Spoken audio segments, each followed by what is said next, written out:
Now that you have understood the top-down approach, let's look at the bottom-up approach using another example. Let's say you want to open a burger chain in India and need to know how big the market is. How will you go about sizing the market? Existing burger chain players in India include McDonald's, Burger King, Wendy's, Johnny Rockets. Out of all these players, McDonald's commands the highest market share, and hence we can assume that the market size for McDonald's will be close to the overall market size for most aspiring burger chains. So let's calculate the market size for a burger chain. For estimating the market size, we will use the bottom-up approach. For this, we will first need to estimate the number of burgers which are sold per outlet, and then multiply it with the number of outlets in India and average price of a burger. So we have market size is equal to the average price of a burger multiplied by the number of outlets in India multiplied by the estimated number of burgers sold per outlet.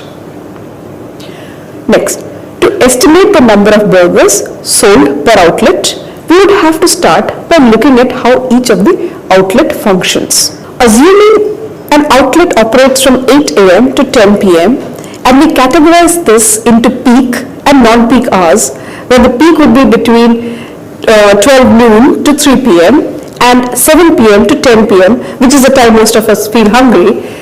That would give us about 6 peak hours, and assuming that the non-peak hours to be between 8 am to 12 noon and then again from 3 pm to 7 pm, which gives us 8 non-peak hours.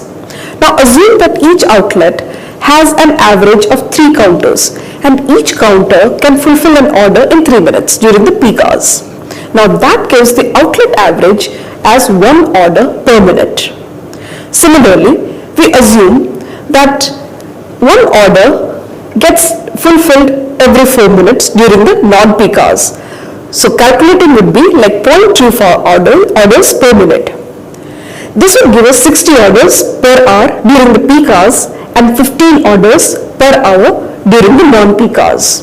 By multiplying the orders per hour with the number of peak and non-peak hours, we arrive at 360 orders during the peak hours and 120 orders during the non-peak hours per day.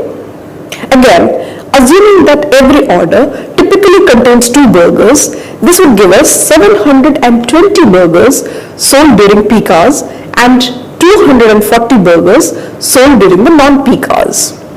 You arrive at this number by multiplying the number of orders per hour by the number of burgers per order respectively. So total we arrive at 960 burgers sold per day. These are the orders which are fulfilled by the outlet in 1 day, remember. Consider that the outlet also receives home delivery orders.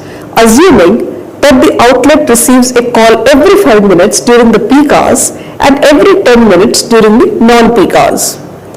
This gives us 12 orders per hour during the peak hours and 6 orders during the non-peak hours. So total that gives us 72 orders during the peak hours and 48 orders during the non-peak hours per day. Again, assuming 2 burgers per order, we arrive at the sales of 144 burgers during peak and 96 burgers during the non-peak hours, which if you calculate comes to a total of 240 burgers sold through the home delivery method per day. Now, if you total the outlet orders along with the home delivery orders, you would arrive at 1,200 burgers that the outlet would handle per day.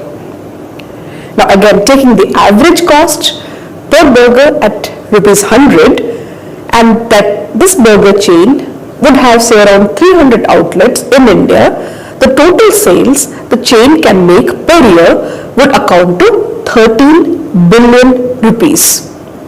Of course, when you apply this to your own startup while sizing the market, make sure that your data point comes from valid, vetted and really credible reports. Let's have a look at how some of the entrepreneurs look at market sizing. How I think about our market size is not only how does the percentage of retail move online, but more importantly, how does the percentage of consumption in India move online? And consumption in 10 years is going to be about $2.5 trillion. And I feel about 10% of consumption of India in 10 years should be happening online. So it will be a $250 billion market. Two very important things which dictate whether a market would be productive for us or not. The first one being the size of the restaurant industry there. So if there are 10,000 restaurants in a city, there must be millions of people who eat out on a daily basis, and hence we can fit into the communication or the discovery between the consumer and the restaurant. The other part is how entrenched the incumbent is. So if there's a monopoly from an incumbent in a market, then it might not make sense to start from scratch in that market. So if there's a monopoly and there's a big enough market, it might make sense to acquire the target, or if that's not possible, then deprioritize that market. But if there's a small market with a huge monopoly, then it might just make sense to deprioritize that as well. So that's pretty much how we think, and then the details after that are the legalities. Is foreign investment even allowed in that market or not? And if that is the one and only thing which can actually not allow us from entering a market, the macro factors, right? The economies, the government policies, and all those things.